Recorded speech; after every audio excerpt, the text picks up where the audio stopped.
Hello friends, welcome back my YouTube channel. तो friends, जैसा कि आपको पता है कि जो पिछली वीडियो है हमने उसमें यूकैरियोटिक कोशिका के प्रमुख कोशिकांगों के विषय में बात कर ली है। तो अब हम आज इस जो वीडियो में है अ, कुछ जो कोशिकांग रह गए थे उनके विषय में चर्चा करते हैं, जैसे कि राइबोसोम, अंतःझिल्लिका तंत्र के विषय में चर्चा करेंगे, गोल्जी बॉडी, लयनकाय, रिक्तिका। और उसके बाद इसमें हम क्या करेंगे, रिक्तिका के प्रकार के बारे में चर्चा करेंगे। उसके साथ ही कोशिकीय कंकाल यानी कि साइटोपंजर और सूक्ष्म नलिका के बारे में हम चर्चा करेंगे, जैसे कि आपका जो है तारकाय के विषय में भी चर्चा करेंगे और माइक्रो बॉडी के विषय में भी चर्चा करेंगे। तो चलिए दोस्तों, वीडियो को शुरू करते हैं। तो सबसे पहले आपका जो है राइबोसोम आता है। तो राइबोसोम, जैसा कि आपको पता है, राइबोसोम जो रहता है वो उसकी खोज किसने की थी? पैलाडे ने की थी 1953 में। उसके बाद इसका आकार जो है वो 15 से 20 नैनोमीटर होता है, एनएम होता है। और आरएनए प्लस प्रोटीन के बने होते हैं ये राइबोसोम, और इनका कार्य होता है, ये प्रोटीन फैक्ट्री के रूप में कार्य करते हैं। और आपका जो पॉलीसोम रहता है ना, वो राइबोसोम प्लस एमआरए मिलकर पॉलीसोम बनाता है। और जो राइबोसोम है वह कोशिकांग है। राइबोसोम में राइबोसोम किन कोशिकांगों में पाया जाता है? यह ईआर में पाया जाता है, माइटोकॉन्ड्रिया में, क्लोरोप्लास्ट में और केंद्रक में पाया जाता है। यह झिल्ली रहित कोशिकांग है। इसके बाद आता है राइबोसोम। राइबोसोम को कोशिका के भीतर कोशिकांग के रूप में जाना जाता है। और राइबोसोम का बनना व टूटना मैग्नीशियम की सांद्रता पर निर्भर करता है। अब बात करते हैं राइबोसोम के प्रकार के बारे में। तो जैसा कि आपको पता है, राइबोसोम दो प्रकार के होते हैं, 70S राइबोसोम और 80S राइबोसोम। 70S राइबोसोम दो उप इकाइयों से और 80S राइबोसोम भी दो उप इकाइयों से मिलकर बने होते हैं। 30S इकाई और 50S इकाई से 70S राइबोसोम बनता है। और 40S और 60S इकाई से 80 प्रकार का राइबोसोम बनता है। ठीक है। और यह राइबोसोम प्रोकैरियोटिक सेल में भी पाया जाता है और यूकैरियोटिक सेल में यह माइटोकॉन्ड्रिया और क्लोरोप्लास्ट में पाया जाता है। और प्रोकैरियोटिक सेल में राइबोसोम में 70% आरएनए पाया जाता है और 40% प्रोटीन पाया जाता है। और यूकैरियोटिक सेल में 80S प्रकार का राइबोसोम पाया जाता है। यूकैरियोटिक सेल में 60% प्रोटीन और 40% आरएनए यूकैरियोटिक सेल में पाया जाता है राइबोसोम के अंदर। अब बात करते हैं, जैसे कि आपका 70S प्रकार का राइबोसोम होता है या 80S प्रकार का राइबोसोम होता है, उसमें जो आपका S लिखा रहता है वो क्या होता है? तो S मतलब होता है अवसाद गुणांक होता है, यह घनत्व को प्रदर्शित करता है। ठीक है। इसके बाद बारी आती है अंतःझिल्लिका तंत्र की बारी। ठीक है। तो अंतःझिल्ली जो तंत्र रहता है यानी कि ईआर, इसका मतलब होता है ईआर, यह एकल झिल्ली युक्त कोशिकांग है। और अंतर्झिल्लिका तंत्र को ईआर भी कहते हैं। ठीक है। और अंतःझिल्ली जो तंत्र रहता है ना, वो गोल्जिकाय, लयनकाय और रसधानी से मिलकर बना रहता है, यानी इनके जो कार्य रहते हैं ना वो समान रहते हैं, संबंध रखते हैं एक दूसरे से। ईआर का, गोल्जीबॉय का, लयनकाय का और रसधानी का। और केंद्रक के सबसे जो पास होती है ना, वो ईआर सेल का अंतः कंकाल होता है। जैसा कि आप देख सकते हैं, इसमें यह केंद्रक है और इसके आसपास ये क्या है, अंतःझिल्लिका तंत्र होते हैं। ये छोटे छोटे जो बिंदी रूपी संरचना होती है वो आर होती है, राइबोसोम रहती है, रफ राइबोसोम रहती है। और ये चिकनी यानी कि स्मूथ राइबोसोम रहती है। यह वसा एवं लिपिड का संश्लेषण करती है और यह प्रोटीन का स्त्रावण करती है, आर। और एस वसा और लिपिड का संश्लेषण करता है। और उसके बाद ये जो आता है, ये गोल्गी बॉडी है, एक दूसरे से सटी हुई, ये इसका सिरा रहता है। और एक रहता है इसका ट्रांससिरा रहता है। ठीक है। इस प्रकार से ये डायग्राम प्रदर्शित है इसका। इसके बाद हम बात करते हैं अब गोल्गी बॉडी की चर्चा करते हैं। तो जैसा कि आपको पता है, गोल्गी जो बॉडी रहती है ना, गोल्गी बॉडी, इसकी खोज कैमिलो गोल्गी ने की थी। और सर्वप्रथम उन्होंने क्या किया था, उल्लू व बिल्ली की तंत्रिका कोशिका पर गोल्गी बॉडी की खोज की थी। और इसका कार्य होता है, पादप कोशिका में इसको क्या कहते हैं, डिक्टियोसोम कहते हैं। और जो डिक्टियोसोम रहता है ना, पादप कोशिका में कोशिका विभाजन में सहायक करता है। और यह पादप में विभाजन के दौरान सेल प्लेटेड का निर्माण भी करता है। ठीक है। अब बारी आती है लयन काय यानी लाइसोसोम की बात आती है। अब इसकी खोज क्रिश्चियन डी डूबे 1955 में की थी।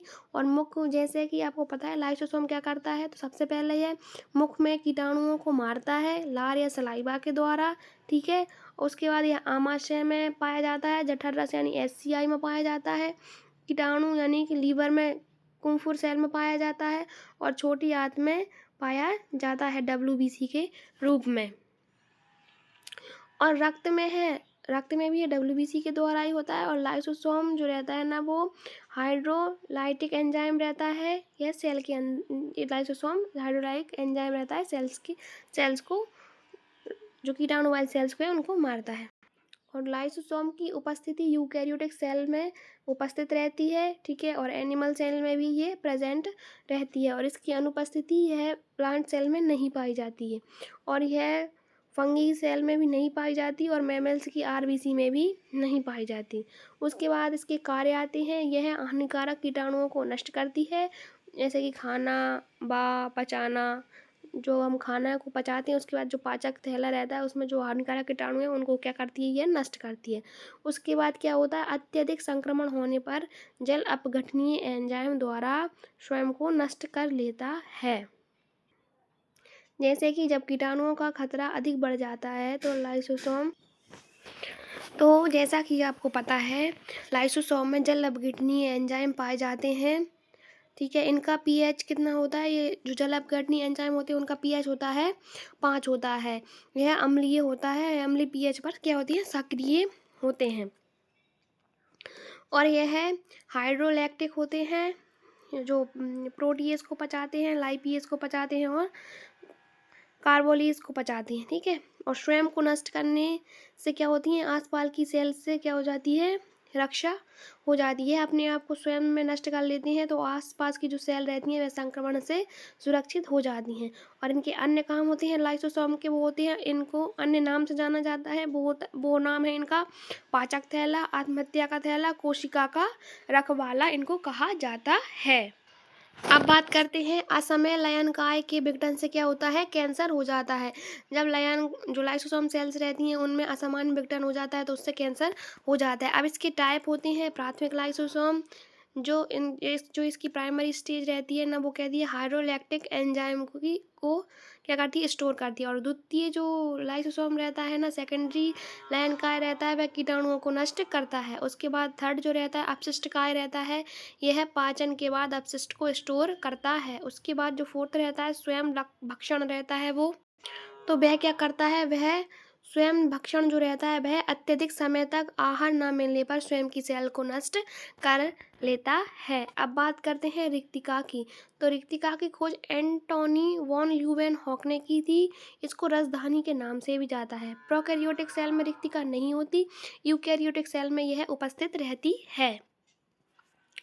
तो जैसा कि आपको पता है प्लांट सेल में यह प्रेजेंट रहती है, आकार में बड़ी होती है और संख्या में कम होती है। और एनिमल सेल्स में यह अनुपस्थित रहती है, लेकिन यदि उपस्थित होती है संख्या में बहुत छोटी होती है और संख्या में ज़्यादा होती है, आकार में छोटी होती है। और पादप कोशिका व कवक कोशिका में लाइसोसोम का जो कार्य रहता है ना, वह रक्षा करना रहता है, ठीक है। और यह मृत संरचना होती है। उसके बाद जो रिक्तिका रहती है, जो उसका रस रहता है, वो जल प्लस शर्करा प्लस लवण प्लस एंजाइम वर्णक से मिलकर बना होता है। उसके बाद रिक्तिका की झिल्ली को टोनोप्लास्ट कहते हैं। यह टोनोप्लास्ट चयनात्मक पारगम्य होती है।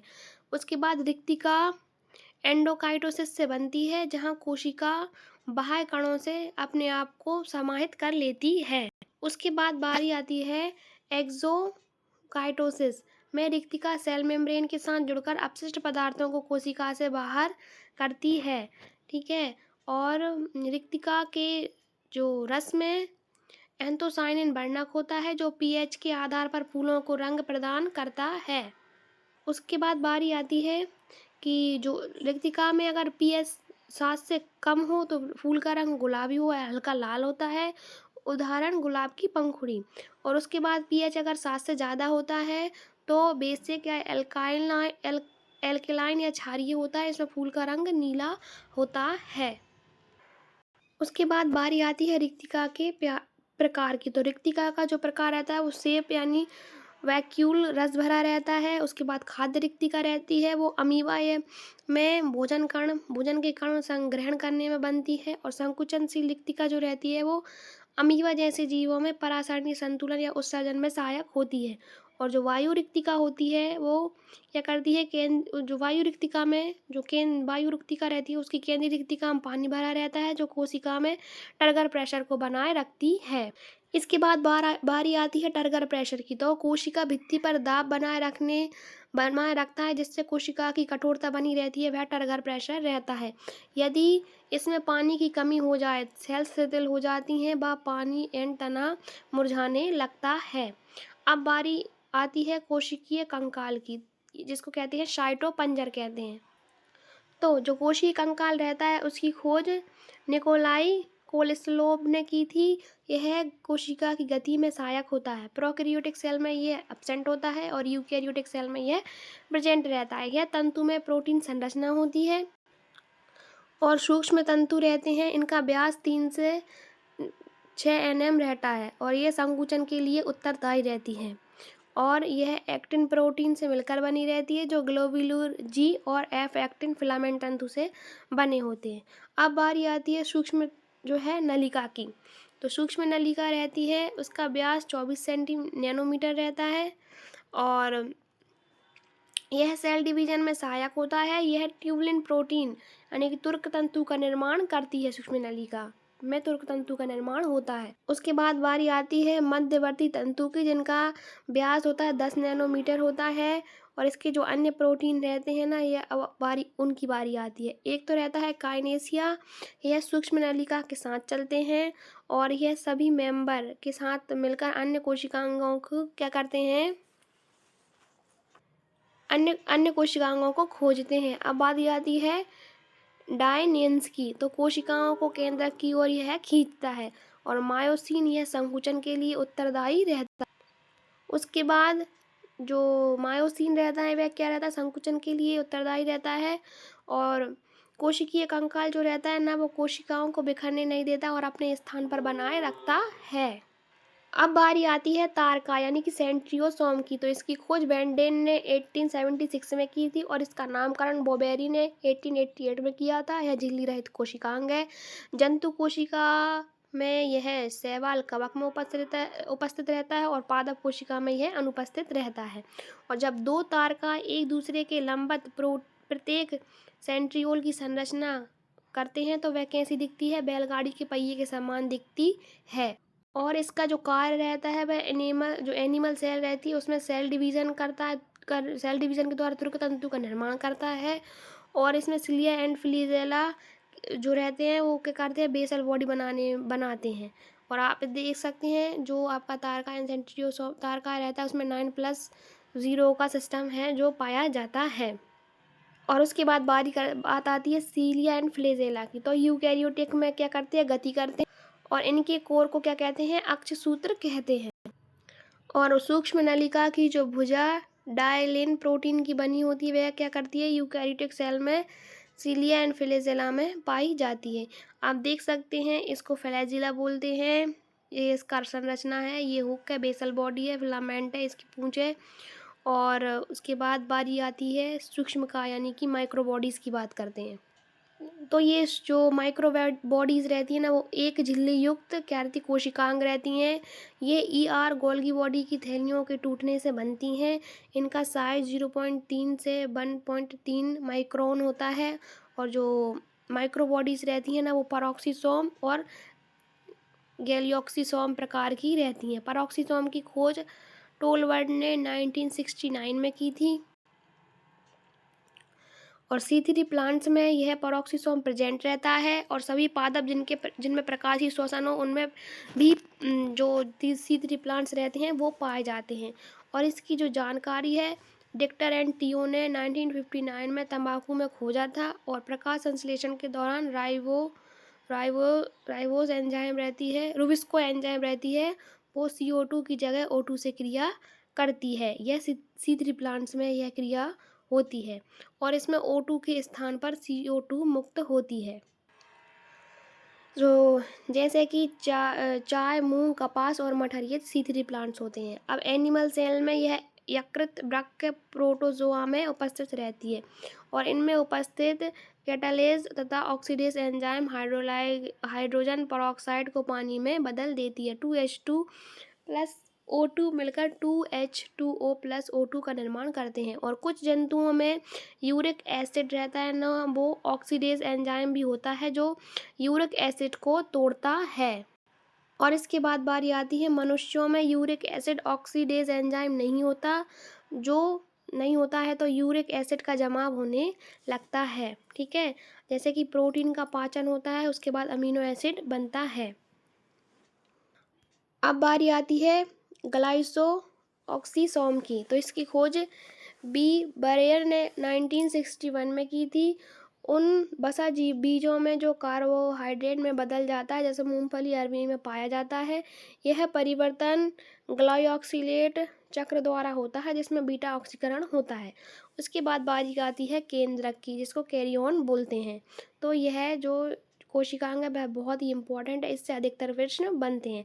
फ्रेंड्स, अगर आपको वीडियो पसंद आई हो तो आप चैनल को लाइक सब्सक्राइब करके जाना, और साथ ही अगर आपको इस वीडियो की PDF चाहिए तो आप टेलीग्राम चैनल की जो लिंक है आप उसको ज्वाइन, डिस्क्रिप्शन में मिल जाएगी। आप हमारे टेलीग्राम चैनल को ज्वाइन करके वहाँ से PDF ले सकते हैं। तो जल्दी से जल्दी हमारे चैनल को सब्सक्राइब कीजिए। अब बारी आती है केंद्रक की। तो चलिए केंद्रक पर चर्चा करते हैं। तो केंद्रक की खोज रॉबर्ट ब्राउन ने 1831 में की थी। आर्किड की जड़ों में यह द्विझिल्ली युक्त कोशिकांग है। केंद्रक को कोशिका का मस्तिष्क या कोशिका नियंत्रण कक्ष कहा जाता है। और यह दोनों कथन किसने किए थे? हैमरलिंग ने किए थे। और केंद्रक किन में अनुपस्थित होता है? तो RBCs में और पादप की चालनी नलिका में केंद्रक नहीं पाया जाता। उसके बाद एक से ज़्यादा केंद्रक किस में उपस्थित होते हैं? तो प्रोटिस्टा के पैरामीशियम में 2 केंद्रक होते हैं, और एस्केरिस की एपिडर्मिस में बहुकेंद्रकीय होती है, और कंकाल पेशियों की जो पेशियाँ रहती हैं ना वो भी बहुकेंद्रकीय रहती हैं, और भ्रूण कोश रहता है वो भी बहुकेंद्रकीय रहता है। इनमें एक से ज़्यादा केंद्रक पाए जाते हैं।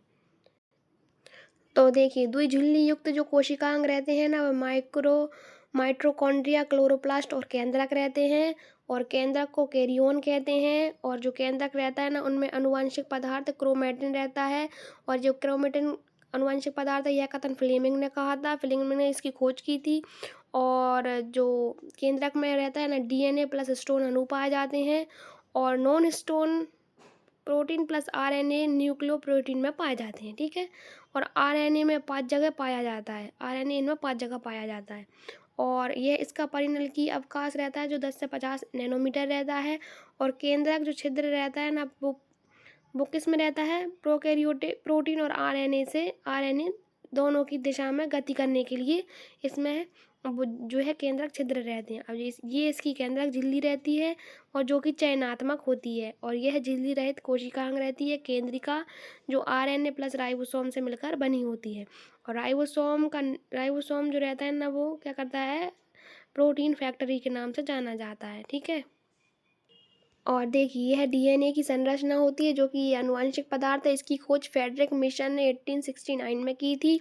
यह लगभग 2 मीटर लंबा होता है। यह संघनित protein DNA plus stone protein से मिलकर बना होता है। ठीक है, और ये विभाजन के समय इसकी खोज किसने की थी? विभाजन के समय क्रोमेटिन गुणसूत्र में क्या होते हैं? यह बदल जाते हैं। और इसकी खोज किसने की थी? स्ट्रॉसबर्गर ने की थी। और इसको शब्द किसने दिया था? बॉलडेयर ने दिया था। आप देख सकते हैं यह 2 गुणसूत्र 2 भुजा है, और यह एक गुणसूत्र और एक उसकी भुजा होती है। और यह 2 गुणसूत्र है, और यह गुणसूत्र बिंदु रहता है, सेंट्रोमियर रहता है, इसके बाद यह सिरा रहता है। यह प्रोटीन रहती है, डिस्क प्रोटीन। ठीक है, यह प्रोटीन रहती है, डिस्क लाइक संरचना रहती है प्रोटीन की, इसको काइनेटोफोर कहते हैं। और उसके बाद यह अस्थायी होती है पोजीशन, सेंट्रोमियर की जो पोजीशन रहती है ना वो अस्थायी होती है। और उसके बाद देखिए यह जो सभी गुणसूत्र रहते हैं ना उनका प्राथमिक संकीर्ण क्षेत्र होता है, यह सेंट्रोमियर। यह सिस्टर क्रोमेटिड भुजा है, ये अर्ध गुणसूत्र जो रहती हैं, और सेंट्रोमियर के बाहर डिस्क लाइक प्रोटीन पाए जाते हैं। देखिए यह पाए जाते हैं, हमने आपको पहले ही बता दिया था। और उसके बाद कुछ गुणसूत्रों में उपस्थित रहती हैं क्या? द्वितीय संकीर्ण क्षेत्र। प्राथमिक संकीर्ण क्षेत्र अस्थायी होता है, सभी गुणसूत्र में पाया जाता है, लेकिन द्वितीयक संकीर्ण क्षेत्र रहता है, वो क्या रहता है? 13, 14, 15 और 21 और 22 गुणसूत्रों में उपस्थित रहता है। यह द्वितीय संकीर्ण क्षेत्र रहता है। इसको सेट कहते हैं, सेट गुणसूत्र भी कहते हैं। यह नियत और स्थायी स्थान पर होते हैं। इसके बाद जो सेंट्रोमियर रहता है, उसकी स्थिति के आधार पर 4 प्रकार के गुणसूत्र होते हैं। मेटा यानी कि मध्य केंद्रीय, ठीक है। उसके बाद क्या होते हैं? मध्य केंद्रकीय होते हैं। और उसके बाद एक रहता है ना, वो उपमध्य केंद्रकीय रहता है, अग्र केंद्रकीय रहता है और अंत केंद्रकीय रहता है। और उसके बाद इनकी हम जो है विस्तार से रचना किसके सेल साइकिल में पढ़ेंगे, ठीक है। तो अगली जो वीडियो है हमारी वो सेल साइकिल पर आने वाली है। तो अगर आपको हमारी वीडियो पसंद आई हो तो चैनल को सब्सक्राइब करके जाना। और अगली वीडियो यानी कि सेल साइकिल और डीएनए और सेल वॉल का निर्माण और जो ईआर तंत्र रहता है उसको समझने के लिए आप हमारी अगली जो वीडियो है उसको देख सकते हैं। तो अंत तक बने रहने के लिए धन्यवाद। Thank you.